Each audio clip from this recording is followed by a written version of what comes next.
Anyway. Yun yung pinakaayaw mo sa ano? Sa ano lang, yung work work ethics nila. ethics nila. Pero marami naman din magaling magtrabaho. Marami din naman. For sure. Kaya lang yung kabataan lang. Yung Kabataan lang. Yung mga yung work mga ethics. konti pa lang experience. Yun lang.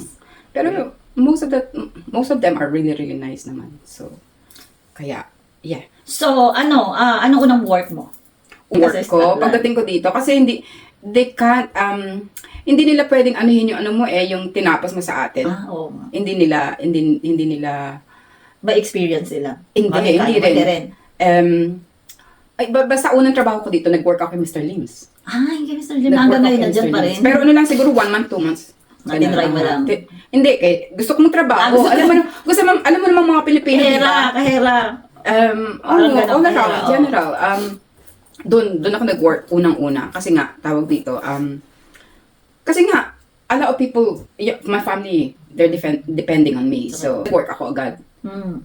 Tapos, next. Yun ang pangalawang Pangalawa kong trabaho. Yun ang tumagal ka? Hindi rin. Hindi pa rin. Pangalawa kong trabaho sa, travel agent. Discount holidays ang tawag doon. Okay. Doon ako nag-work. Kasi tinapos ko sa atin, di ba, is secretarial course. And then, pagdating dito, hindi naman nila inaano yun. Basta pag nag-apply ka, tapos So, ka ganun. Okay. Parang ano lang siya parang junior Travel agent? Yes, parang ganon. Consultant, travel consultant. Parang ganon. So, kaya lang yung boss ko doon, grabe. Pwede ko ba sabihin yun? Ano siya, naninigaw siya. Kasi ganun na, wag mo na sabihin yung company. Naninigaw siya talagang hindi naman ako yung siguro yung matatagal na doon, talagang alam mo may energy yung isang tao, di ba? Pagpasok mo pa lang, may energy na siyang, yung mararamdaman mo na agad yung energy. Pagpasok na, sasabihin ko na naman yung ano niya. Pagpasok pa lang, mararamdaman mo na talaga na naandyan siya kasi talagang parang terror. Alam mo yung mga professor na terror na pagpasok pa lang ng room, takot ka na, yung kinakabahan ka na, marami na namang assignment, yung ganun siya. Kaya hindi ako tumagal. Kaya hindi ka tumagal. Yun ang reason. Yun ang reason. Trabaho ako sa sa Moat House Hotel. Sa hotel muna ako nagtrabaho.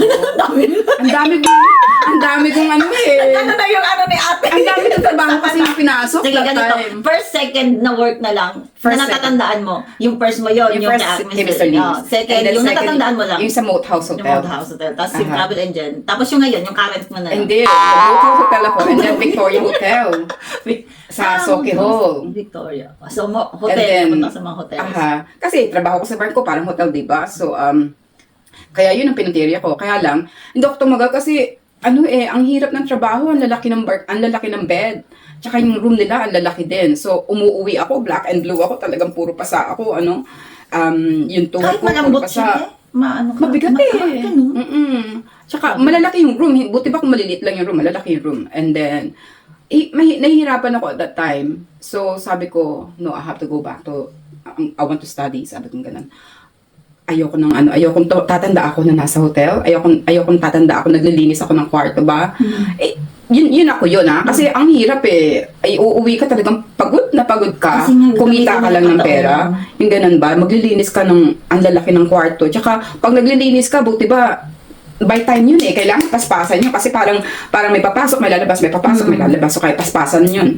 So, during that time, sabi ko, you know what, sabi ko ganun, tatanda ako, sabi ko ganun, ayokong tumanda ng ganito yung trabaho ko. Kasi by the time mag-50 ako, ganito pa ng trabaho ko. Ang hirap kaya nun. Masakit sa katawan. So, nag-aral ako sa gabi. Nag-aral ako sa Govan Hill kasi kami nakatira that time Meron siyang parang community college pa. So, nag-aral ako sa gabi. Free yan? No? Free. Free siya. Yun ang maganda dito. Community college siya. So, free siya. During that time, di pa ako marunong gumamit ng computer that time Kasi nga bago. Tsaka bago pa lang kasi that time Di ba sa atin, ano ba tawag sa atin nun? Computer? Hindi, hindi meron pa isa. Laptop? Maliit lang siya Ano bang tawag doon? Basta. Okay. Yung computer na yun, ano pa siya, unang-unang computer. So,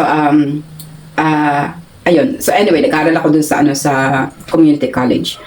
And then, so doon ako natutong gumamit ng computer. Yung sa typing, magaling na ako kasi nga secretarial course ang kinuha ko eh. Magaling na ako mag-type talaga, mag-process. So, ayun. Matapos ko, 2 years kong kinuha yan eh. Parang information technology, IT. So, 2 years. And then, nung natapos ako ng 2 years, nag-apply ako ng trabaho. Diyan sa discount holidays na.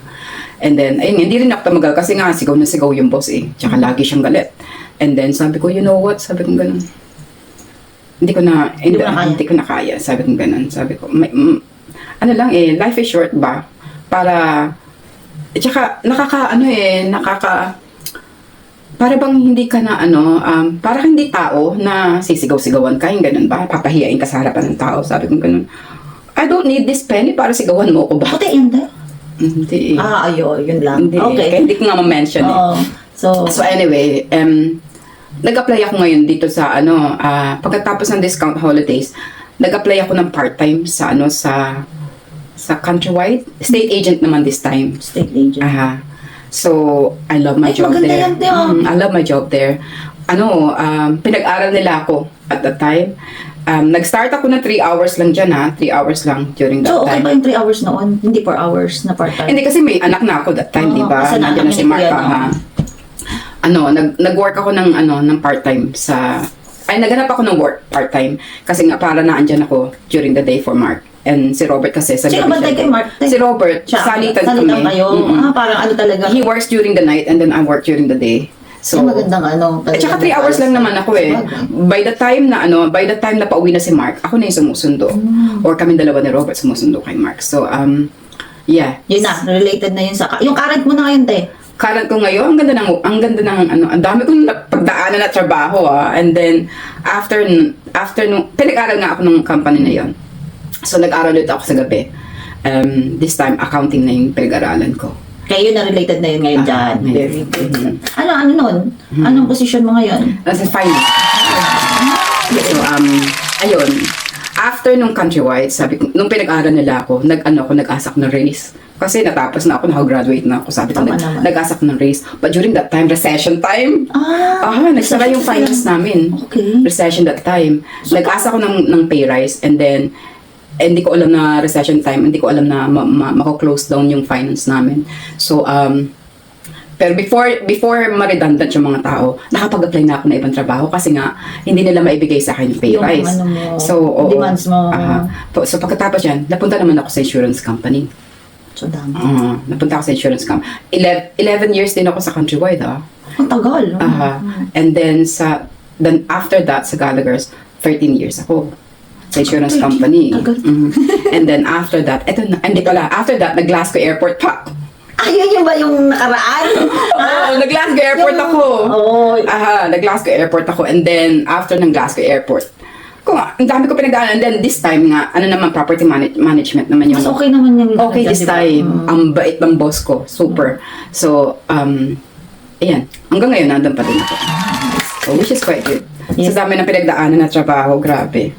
Pero ang kagandahan lang dito kasi, yung mga company, willing silang ipag-aralin ka. Oo, yun. Basta willing ka na ma-improve yung sarili mo, willing sila magbayad para sa'yo. Kasi, para sa kanila kasi, sila rin kasi magbe-benefits nun. So, ayun. Kaya, ayun. Itong question ka malayo sa work, pero sino yung una mong naging Filipina friend? Una kong naging kaibigan. Unang-unang na-meet mo? Oo, si Lourdes. Si Des, na-meet ko siya sa church. Tapos? Na-meet ko siya through a friend na pinupuntahan namin sa church ni Robert. And then, sabi niya sa akin, kasi during that time, 2 years na to wala pa ako nakikilala mga Pilipino. 2 years ang bago. I'm telling you, ang kaibigan ko that time, squirrel.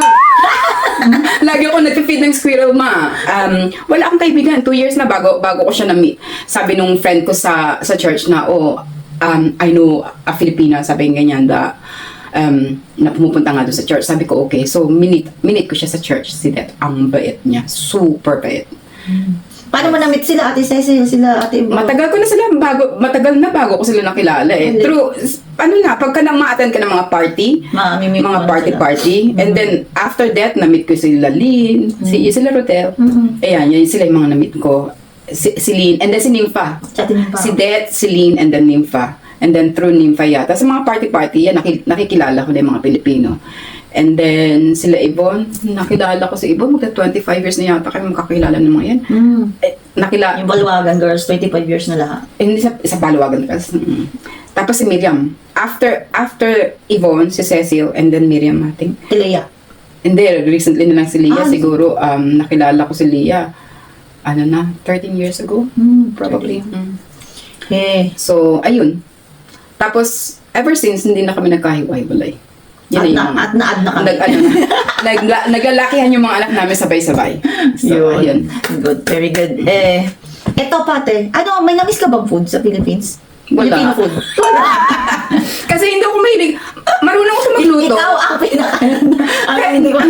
Ano ba namimiss ko? Siguro dahil nasanay ka sa barko. Oo, siguro nga.